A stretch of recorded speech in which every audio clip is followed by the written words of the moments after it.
जय हिंद। दोस्तों, आज हम बात करेंगे यूजीसी नेट दिसंबर 2023 में पूछे गए सवालों का। आखिर जो 2023 में सवाल पूछे गए हैं, वही सवाल हमने लिया है जो पूछा गया है।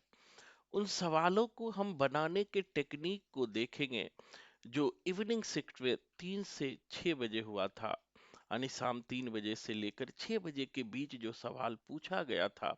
खास करके कॉमन पेपर का किस तरह सवाल पूछा गया है और इन सवालों को हम कैसे बना सकते हैं और बनाने की हमारी रणनीति क्या होनी चाहिए, उसी की चर्चा करेंगे।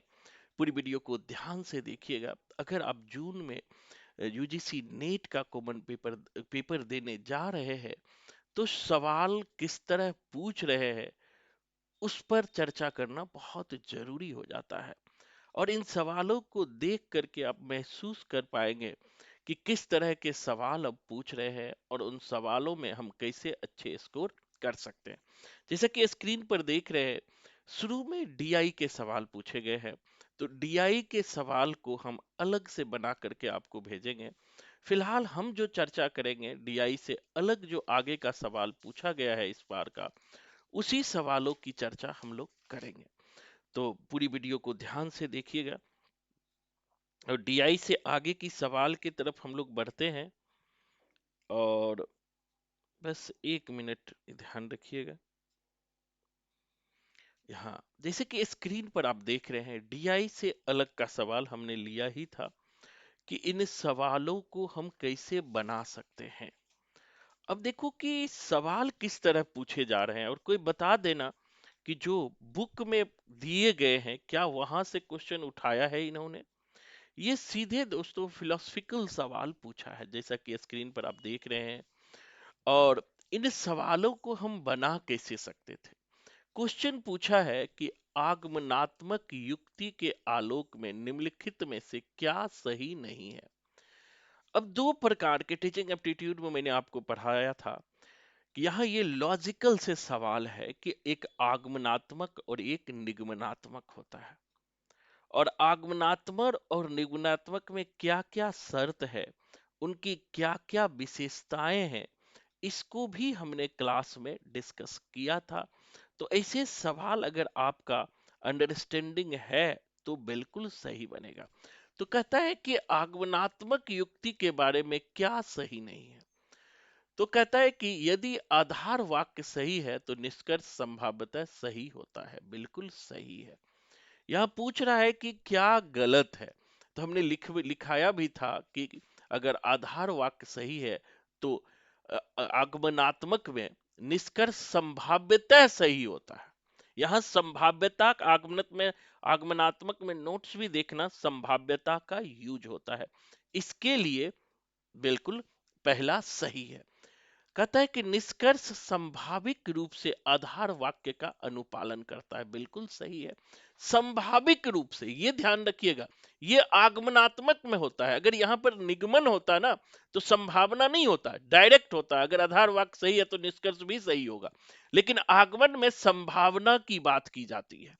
संभाविक, यही संभाविक जो है आगमन में बात की जाती है, जिसकी चर्चा हम क्लास के दौरान फिर करने वाले हैं। कहता है कि इसकी संभावना नहीं है कि आधार वाक्य सही हो तो निष्कर्ष गलत हो। बिल्कुल, ये भी सही है। ये भी सही है कि इसकी संभावना नहीं है कि आधार वाक्य सही हो तो निष्कर्ष गलत हो जाए। इसकी संभावना नहीं होती है। अगर आधार वाक्य सही है तो संभावतः निष्कर्ष सही होगा, निष्कर्ष गलत की संभावना नहीं होगा। नोट्स में भी आप इसको देखिएगा। अब कहता है कि यह असंभव है कि सभी आधार वाक्य सही हो और निष्कर्ष गलत हो। ये बिल्कुल जो है, यही गलत होगा। क्यों? कहता है यह असंभव है कि सभी आधार वाक्य सही हो। अगर सभी आधार वाक्य सही हो और निष्कर्ष गलत हो, नहीं, अगर सभी आधार वाक्य सही होगा तो जो है निष्कर्ष जरूर सही होगा, संभावतः सही होगा, लेकिन होगा जरूर। यहां कह रहा है निष्कर्ष गलत है, इसीलिए यहां निष्कर्ष गलत दे दिया है, इसलिए ये गलत हो गया। तो हमारा आंसर यहां पर जो है डी हो जाएगा। क्या हो जाएगा? डी। ये बेसिकली जो है टीचिंग एप्टीट्यूड में आ जाता है और लॉजिकल रीजनिंग का यह पार्ट हो जाता है। तो ये अब दूसरे सवाल की तरफ हम बढ़ते हैं, बहुत इंपॉर्टेंट सवाल है। अब देखो ये सवाल जो है रिसर्च से संबंधित सवाल है, और रिसर्च आप पढ़ोगे तो ऐसे सवालों को आप गलत करने की कोई संभावना नहीं है। अगर ऐसे सवाल गलत करके आ रहे हो तभी आपका स्कोर कम होता है। कहता है यदि आप उन सैद्धांतिक कारणों को समझते हैं जिनकी वजह से अनुसंधानकर्ता ने कोई अध्ययन किया, तो आप उनके लेख को किस भाग में पढ़ेंगे? बिल्कुल प्रस्तावना में पढ़ेंगे। जब भी ये प्रस्तावना हमने पढ़ा है कि शुरुआत में जो है उनके मूल जो चीज हम रिसर्च में करने जा रहे हैं, जो चीज रिसर्च में हम समझाने जा रहे हैं, उनकी चर्चा दोस्तों हम प्रस्तावना में करते हैं। सवाल भी वही है,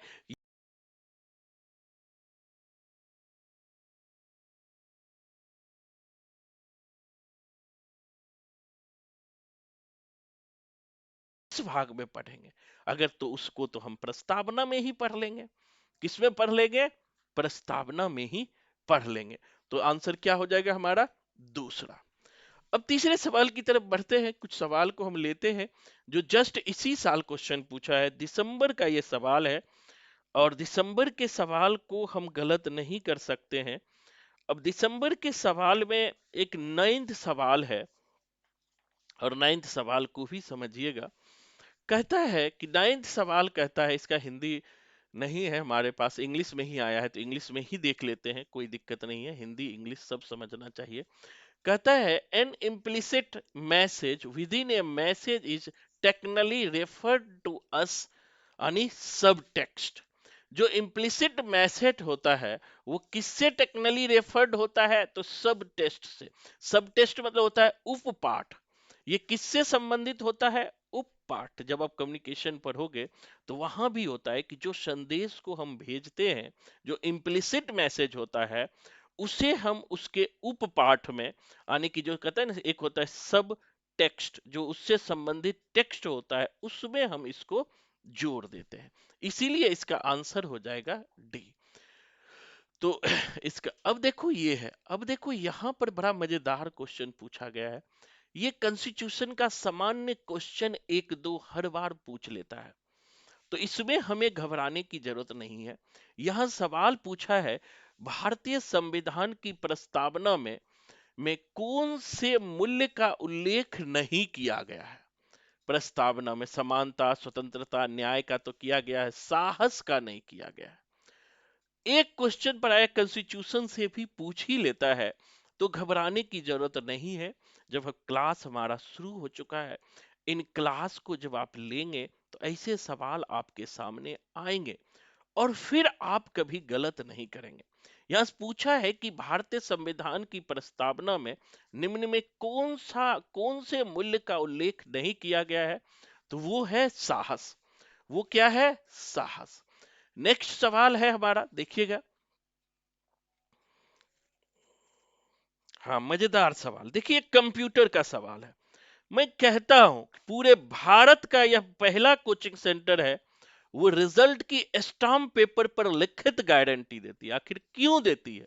यही यही सवाल है। क्यों देती है? तो इसीलिए देती है कि मैंने क्लास में आपको स्पाईवेयर भी बताया है, जो मेरे पास पढ़े हो नोट्स पलट लेना। फिशिंग भी बताया है, फिशिंग क्या होता है, रेंसमवेयर क्या होता है, फॉर्मिंग क्या होता है। कंप्यूटर जो सबसे टफ टॉपिक होता है दोस्तों, इसको मैं पहले पढ़ाता हूं, और अभी हमने फर्स्ट क्लास लिया है कॉमन पेपर का। आप भी जीवन में सफल होना चाहते हो तो 10 फ्री क्लास लेकर देखो, फिर ऐसे सवाल फूक दोगे तो उड़ जाएगा, और जीवन में कभी गलत बना के नहीं आओगे। ये हमारे तरफ से स्टाम्प पेपर पर लिखित गारंटी है। स्पाईवेयर। अब देखो यहां सवाल शानदार है दोस्तों। पूछता है स्पाईवेयर क्या है? तो यहां जो है, यहां देखते हैं स्पाईवेयर। अब देखो यहां पर इसका तीसरा होगा, क्योंकि की प्रोसेस को रिकॉर्ड करने और उसे तीसरे पक्ष को भेजने के लिए उपयोग किया जाने वाला लॉगर स्पाईवेयर कहलाता है। क्या कहलाता है? स्पैड। और फिशिंग क्या होता है? सामान्य रूप से आपने पढ़ा होगा कि फिशिंग जो है कि व्यक्तिगत जानकारी करने के लिए, अगर फिशिंग सिंपल होता है कि आपका जो है व्यक्तिगत जानकारी को गलत तरीके से, फर्जी तरीके से आपको जो है वह ले लेता है आपकी जानकारी को। ठीक है, फर्जी तरीके से ले लेना फिशिंग कहलाता है। तो अब फिशिंग क्या कहलाता है? तो देखो, फिशिंग हो जाएगा यूजर्स की व्यक्तिगत जानकारी प्राप्त करने के लिए उन्हें फर्जी वेबसाइट पर जाने के हेतु आकर्षित करने के लिए ईमेल भेजना। इसे ही फिशिंग कहते हैं कंप्यूटर में। फिशिंग फर्जी तरीके से। तो अब देखो क्या है कि हम देखेंगे, पहला में दूसरा पहला ही हो जाएगा, एक में है इस, सिर्फ इसी में दूसरा है, एक में और दूसरा है, इसमें हम पहले तीसरा ले लिए। अब रेंसमवेयर क्या है? रेंसमवेयर, अब देखो रेंसमवेयर है किसी यूजर के डाटा को होस्टेज करके रखना और प्राय शुल्क लेकर उसे रिलीज करना। रेंसम यानी रेंसम मतलब होता है फिरौती लेना। और फॉर्मिंग होता है जो है, फॉर्मिंग अब दूसरा हो जाएगा यूजर्स की व्यक्तिगत जानकारी प्राप्त करने के लिए वेबसाइट पर पुनर्देश करने हेतु इरादे से भेजे गए कोड और डाउनलोड करना। तो ऐसे जो टर्म है, इन टर्म को हमें जरूर याद रखना है, क्योंकि अगर इस टर्म को आप गलत करेंगे तो गलत हो जाएगा। तो यहाँ पर कुछ टर्म है, कंप्यूटर जब मैं पढ़ाता हूँ तो उन टर्म की भी बात करता हूँ, जैसे स्पेवेयर क्या है, या फिशिंग क्या है, रेंसमवेयर क्या है, फॉर्मिंग क्या है। हर साल यहाँ से एक सवाल पूछता है और ऐसे सवाल को आप गलत करके आ जाते हो। बिल्कुल सवाल को गलत नहीं करना है, बड़ा दुख होता है अगर सवाल गलत होता है तो। नेक्स्ट सवाल की तरफ हम बढ़ते हैं। कॉमन पेपर के जो सवाल पूछे गए थे, दिसंबर 2023 का ये सवाल है, और ये सवाल जो है पूछा गया था। अब कहता है 3D printer are primarily use in CAD, यानी कैड यानी कि जो 3D प्रिंटर होता है वो कैड में यूज होता है। बिल्कुल सही है, ठीक है, कैड में यूज होता है। क्लास में हमने कैड बताया भी, कैड क्या होता है, CAD नोट्स देख लेना, क्लास लोगे तो उसमें भी मिल जाएगा। दूसरा कहता है OLED required some from back lighting so that can screen can be light up. गलत, इसके कारण ये नहीं होता है। तो इसका हो जाएगा first statement is correct, second is wrong. तो हमारा ये हो गया, तीसरा आंसर हो जाएगा। नेक्स्ट सवाल की तरफ, दो कंप्यूटर के सवाल अभी तक आए हैं। अब देखो यहां पर ये जो है, ये इन्वायरमेंट का सवाल है। हमने कहा था कि इन्वायरमेंट से जो है, इन्वायरमेंट पर्यावरण से 5 सवाल पूछे जाते हैं। अब सवाल स्टैंडर्ड पूछा जाता है। अब देखो, सिंक बिल्डिंग सिंड्रोम, बड़ा फेमस सवाल यह है ये। सिंक बिल्डिंग सिंड्रोम किसके कारण होता है? सिंक बिल्डिंग सिंड्रोम किसके कारण होता है? सिल्प सिंक, यहां क्वेश्चन है SBS, गूगल सर्च कर लेना, या ऐसे भी समझोगे तो सिंक बिल्डिंग सिंड्रोम जो है दूषित भीतरी हवा के कारण होता है। अगर भीतरी हवा दूषित होता है तभी सिंक बिल्डिंग सिंड्रोम का प्रभाव पड़ता है। तो दूषित भीतरी हवा के कारण जो है सिंक बिल्डिंग सिंड्रोम होता है, दूषित भीतरी हवा के कारण।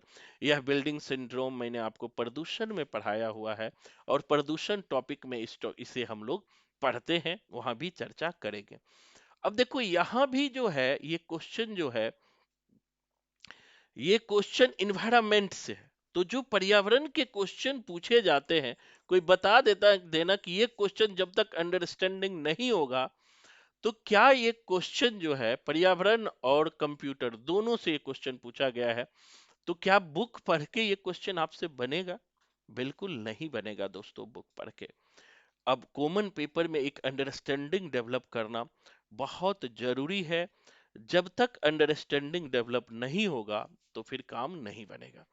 अब देखिए, कहता है कि पारंपरिक कंप्यूटिंग में डाटा बाइनरी डिजिट्स में दर्शाया जाता है। बिल्कुल सही है, कंप्यूटर डाटा किसमें दर्शाया जाता है? शुरू में ही करता है कि हमने बताया है कि कहता है, जबकि क्वांटम कंप्यूटर में डाटा क्वांटम बिट्स या क्यूबिट्स में दर्शाया जाता है। बिल्कुल सही है, पहला सही है, पहला तो 100% सही है। तो अब हमारा आंसर जो है, अब आगे भी देख लेते हैं। कहते हैं, गतिविधि का पता करने में सक्षम हाथ में पहनी जा सकने वाली उक्ति डिवाइस जो चले गए कदमों की संख्या और हृदय की धड़कन की दर जैसे डेटा को मापता है वाई वैक्स कहलाता है। नहीं, गलत, वाई मैक्स ये काम नहीं करता, वाई मैक्स वायरलेस का काम करता है। तो दूसरा हमारा गलत हो गया। बेसिकली ये जो है कंप्यूटर का क्वेश्चन है। शुरू में लगा मुझे एनवायरन का। कहता है कि नोड्स, हमने नोड्स भी पढ़ा है, नोड्स का संग्रह जो पर्यावरण से संवेदन, लोकल कंप्यूटिंग और अपने समकक्ष उस निष्पादन नोड्स करने, नहीं ये भी नहीं होगा। नोट्स का संबंध जो होता है ना, दो चीजों को कंप्यूटर में जोड़ने का बे यूज होता है। नोट्स आपने पढ़ा है कि दो कंप्यूटरों को जोड़ने में नोट्स का यूज होता है। उनके जो कंप्यूटर को जो हम एक जगह से दूसरे जगह कम्युनिकेट करने के लिए जो डाटा का यूज करते हैं, उसमें नोट्स का यूज होता है। तो यहाँ ए सही होगा, केवल पहला सही होगा। क्या होगा? केवल पहला सही होगा। तो देखो ऐसे सवाल तभी बनेगा जब कॉमन पेपर में आपकी अंडरस्टैंडिंग है। अगर अंडरस्टैंडिंग नहीं है तो फिर सवाल आपसे नहीं बनेगा, ध्यान रखिएगा। मैं थोड़ा हिंदी वाले सवाल लेता हूँ, इंग्लिश वाले सवाल बाद में लूंगा, क्योंकि बहुत सारे बच्चे जो है हिंदी मीडियम के हैं।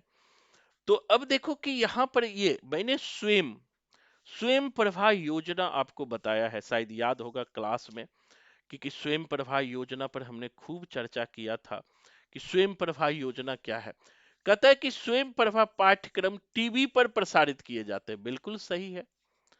अब कहता है मुक्स केवल अंग्रेजी में उपलब्ध है, बिल्कुल गलत है। अंग्रेजी और हिंदी दोनों में मुक्स मेसिव ओपन ऑनलाइन कोर्स है। मुक्स मतलब इस बार भी हमने मुक्स पढ़ा था, मेसिव ओपन ऑनलाइन कोर्स जो है मुक्स होता है, जो उपलब्ध है। ये बुक्स भी टीवी पर उपलब्ध होता है और कहीं भी आप देख सकते हो। तो ये अन्य भाषा में भी है। यहाँ कह दिया केबल, वैसे भी जहाँ केबल लगा हो तो वो प्राय गलत ही होता है।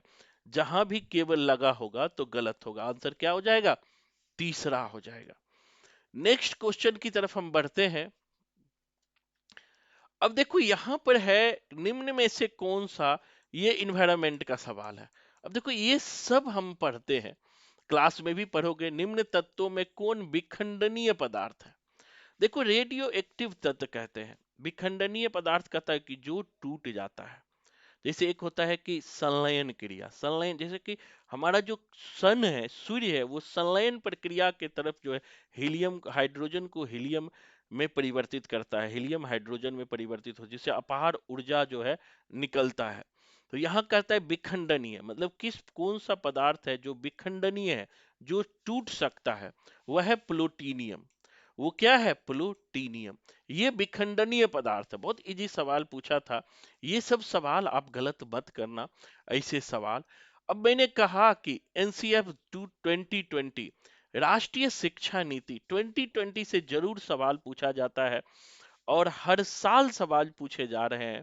तो जरूर, पिछली बार भी हमने कहा था कि एनसीएफ 2020 राष्ट्रीय जो है national education policy, NEP, NCF नहीं sorry, NEP national education policy 2020 हमें पढ़ के जरूर जाना है, क्योंकि यहां से सवाल पूछता है और गलत करने की कोई संभावना यहां पर नहीं होती है। तो यहां पर जो सवाल पूछा गया है इसको ध्यान रखिएगा। कहता है राष्ट्रीय शिक्षा नीति 2020 के अनुसार भारतीय उच्च शिक्षा आयोग का एक अंकक सामान्य शिक्षा परिषद जीआईसी जीईसी उच्च शिक्षण संस्थानों के प्रत्यापन के लिए उत्तरदायी होगा। नहीं, गलत। जो इसके लिए उत्तरदायी नहीं बनाया गया है, वो इंडिपेंडेंट बॉडी है, और जबकि यहां कह रहा है उत्तरदायी होगा, इसलिए गलत हो गया। दूसरा कहता है राष्ट्रीय शिक्षा 15 वर्षों की कालावधि के दौरान चरणबद्ध तरीके से श्रेणीगत प्रत्यायन और श्रेणीगत स्वायत्त की एक समुचित प्रणाली, स्वतंत्र और स्वायत्त संस्थान बनाना सभी उच्च शिक्षण संस्थान का उद्देश्य हुआ। बिल्कुल सही है। तो पहला गलत हो गया, दूसरा सही हो गया। तो हमारा आंसर हो जाएगा डी। तो आज इतना ही रखते हैं दोस्तों। तो इस तरह से आप जो है आसानी से सवालों को, ऐसे सवाल आपके बुक में नहीं मिलेंगे जो मार्केट में बुक मिलते हैं। जब तक अंडरस्टैंडिंग डेवलप नहीं करेंगे एनसीएफ को लेकर, एनईपी के नेशनल एजुकेशन पॉलिसी को लेकर, या फिर कंप्यूटर को लेकर, या फिर इन्वायरमेंट को लेकर, तब तक ऐसे सवालों को नहीं सवाल नहीं बनेगा। फिर से मैं कहता हूं, अपने पैर पे कुल्हाड़ी खुद मत मारो। एक बार अच्छे से प्रथम पत्र को पढ़ के जाइए और एक बार में आपका नेट ही नहीं जेआरएफ भी होगा। और आपको लगता है कि हमारा कमजोर है फर्स्ट पेपर, तो एक बार फ्री 1 वीक का क्लास लेकर देखो, आप में जरूर इम्प्रूवमेंट आएगा। तो आज के लिए इतना ही, धन्यवाद। जय हिंद।